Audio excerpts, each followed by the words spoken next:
Hey Aries, it's Empress Rose here. Welcome to your reading. General reading. Take what works, leave what doesn't.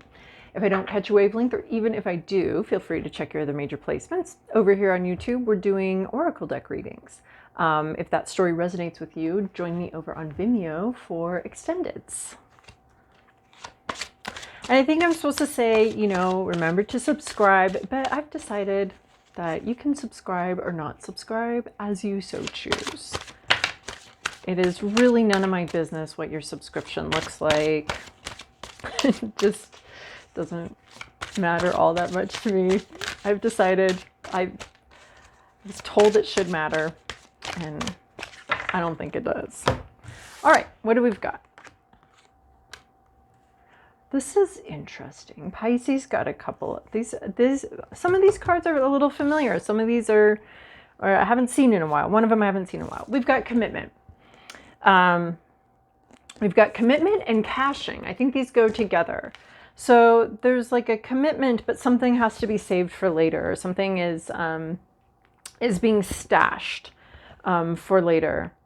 We're committed to this thing, but right. I love how these little right. So they're committed to each other, good times and bad. This is a true story about crows. One of them got their beak broken, and their partner for life continued to bring them food. Did that double their workload? Sure did.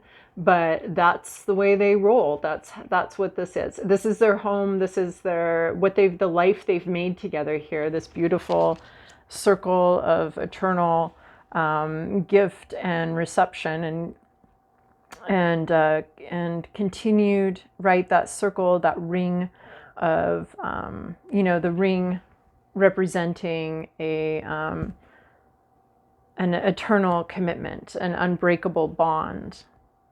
And so I see that really in this nest right here, that this nest represents an unbreakable bond between possibly two people, but it can also be a commitment between you and a project, between you and a passion, between you and something that that you've chosen and you've decided you want in your life. So that commitment.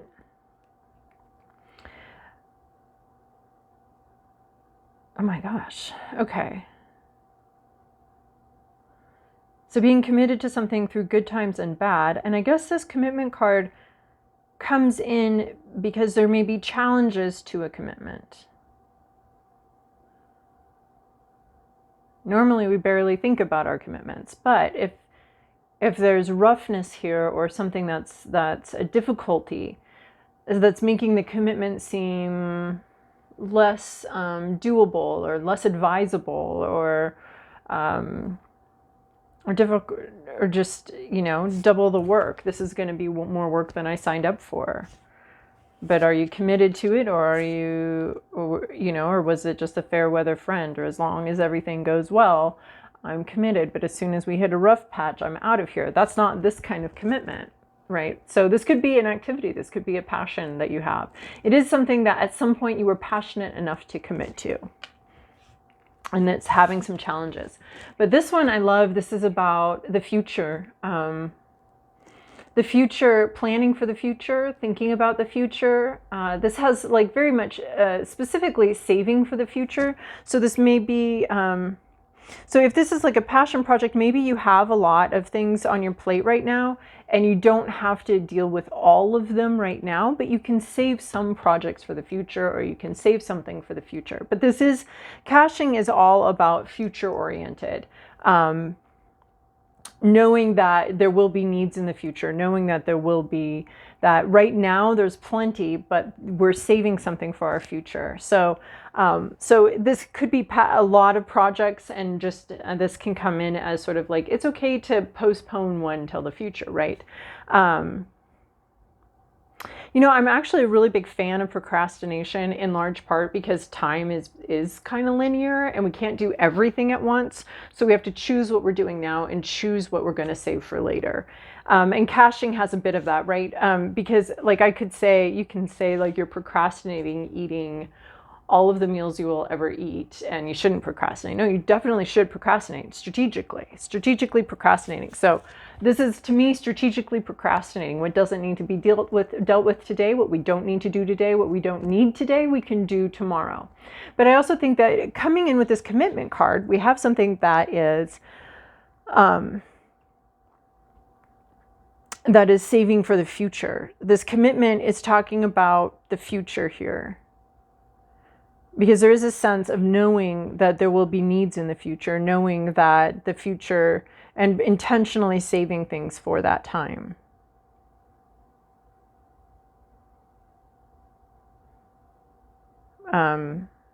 Hiding something, putting things away that you know you're going to need later, but you don't need right now. It's like putting away your Christmas decorations or anything like that. That's seasonal. You know, you put it away. You don't need it anymore. You don't need it right now, certainly, but you know you're going to want to access it. So you put it in storage, something like that. So there may be some aspect to this commitment that needs to go into storage for now. There may be something that needs to be, the future needs to be taken care of. That's the aspect of this commitment. The future needs to be taken care of here.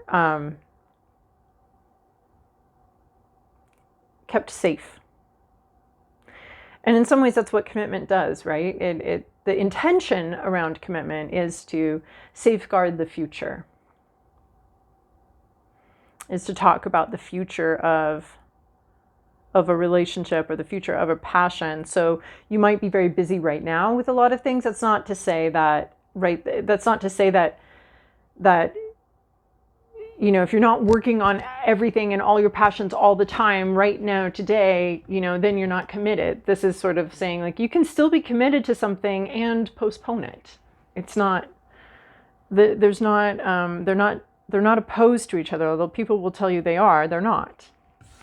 Influence. So something's influencing maybe how you think about something, maybe how you feel about something, right? This is definitely a bad influence here. But this is a card that's bringing to your attention the need to talk about what's influencing you, to look intentionally about what's influencing you, maybe about this commitment, maybe about this future, and maybe about, like, whose ideas about the future, whose ideas about this commitment, are they yours or are they someone else's, right? We're creatures of community, we're creatures of culture. So we must have culture. That's a part of our makeup, and we do have these influences, right? So what are your influences? What is influencing you? Is it a past experience that's influencing the way you plan for the future? Is it other people around you, their past experience that's influencing how you're planning for the future and how you're thinking about commitment?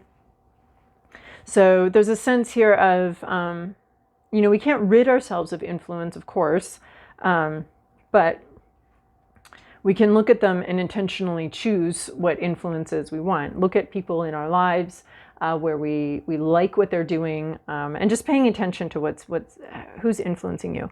I think what's really interesting is in every single photo here, in every single drawing, these crows have something in their mouth. This one's got a cigarette, a blueberry, and a seed. So in these seeds here are talking about the future, right? We're planting the seeds, and maybe there's an intention to come back and eat them, but what could happen is they could grow. So we don't really know what's going to happen to these little, I see them as little beans, who knows, maybe we'll come back to bean vines in a while, or maybe we'll just come back and then we've like quadrupled, and you know, you plant one bean, you get 100 out of that. So there could be some investing in a commitment here for future use. And so yeah, and the idea that an investment is a commitment, right? So these two together are combining into the word investment. Are you invested in something? And putting money where your mouth is, investing in something that is a commitment, right? Because once you take like your resources out of liquid form, out of cash, and put them in an investment in something, it's no longer easily available. So it is definitely a commitment to, that's the purpose of investment, and that's the nature of investment. So that's the word that's coming as I look at those two. But look at who's influencing you. Look at and how you feel about this investment, and how you think about the investment. This has a bad influence, but when we're intentional, we can also choose very good influences. So it reminds me of, you know, the need to curate your social media feeds. We don't need social media feeds that are, I don't know, I always make sure my social media feed just has stuff on it, for depending on what it is, but just has stuff on it that that when I close the app, I feel better, not worse. So lots of art, sometimes inspiration, but that gets annoying.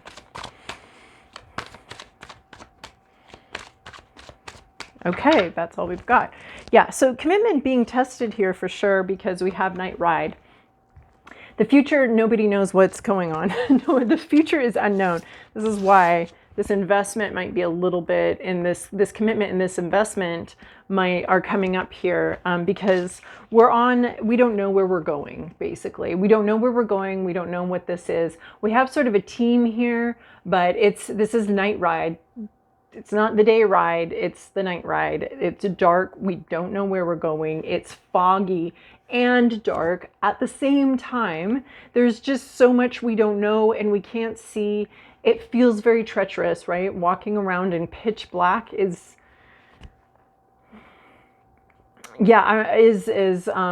dangerous, right? Because we don't know where we're going. And so it can spark some fear and some of the uncertainty of even the very next step.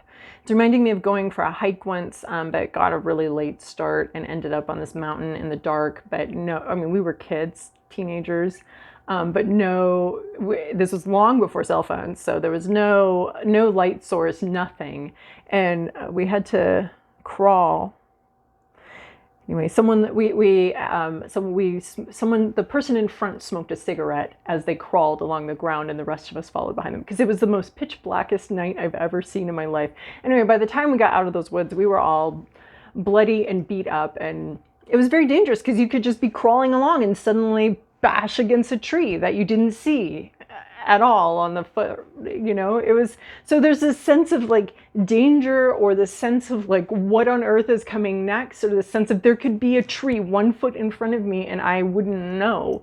I won't know unless I bash into it. So there's a sense of the future being incredibly unknown, and it could be really testing your commitment to something and your investment in something. How do I know what's going to happen? I don't know what's going to happen. Nobody here knows what's going to happen. But the good news is we've got a sense of a team here, right? This has the same idea of commitment. Like this one's protecting someone else or something else. So they're not able to fly freely through these woods, even though they could. Elephant, zero night vision at all. Like, and the owl, perfect, wonderful night, or at least dusk vision, absolutely built to see this, but isn't able to fly freely. And then this one can't see where they're going. So there's a sense of teamwork here, which we're getting with this commitment, a sense of teamwork, but the team has, nobody here knows where they're going and knows what's going to happen. And these lights around are meant to provide a sense of spiritual protection, a sense of that the universe knows what you're going through, that this isn't, you're not completely alone, although it looks like it and it feels like it. And maybe this does keep you, this sort of spiritual guidance, or this guidance here can keep you from absolutely bashing your head against a tree in the darkest night anyone's ever seen. So night ride, night hike, whatever. So we have a night ride, and there's a sense of sticking together through this, even though it's very unknown. Then I have this new deck that I actually connected with. I've got a couple new decks lately, and I have not connected with them, but this one's pretty good. I can't remember what it's called, but all right. Delightful Deer. I love this, especially since we were just talking about a hike in the woods that went awry. Enlightenment, certainly needing some of enlightenment here for sure. Connection. Oh, yeah, this is all about connection, the connection and the uncertainty of it. And divination. Interesting. And then it says, mystical companion of the fairy folk, bless me with your sharp sense of sight. Yeah, you're definitely looking for some sort of vision here, some sort of clarity, being able to see into the dark, being able to see through the uncertainty, and being able to see, you know, just even next steps, just guidance in this connection, in this committed connection, wanting to see something, this light in the dark. So I see more with that deer, more of a longing than an actual, yeah, you can totally see. We're gonna like light up the sky with this strobe light. I do think, I think there was a Gemini reading like this recently where there was a desire for some sort of strobe light effect of just like, where am I? Just one little blast, please. So there is a desire to see, but in this deer and in this prayer, I see more of a desire and not necessarily quite answered right now. But with this influence, I do kind of see the sense of divination of like the influence of where is your light coming from, and making sure that, you know, whatever understandings you have and whatever you have there, that you're choosing the source. Whatever light comes into this darkness, make sure you're conscious of where it's coming from. Get grounded. So time alone, interesting, we have this connection, but we also have, right, but we have to come to the connection whole.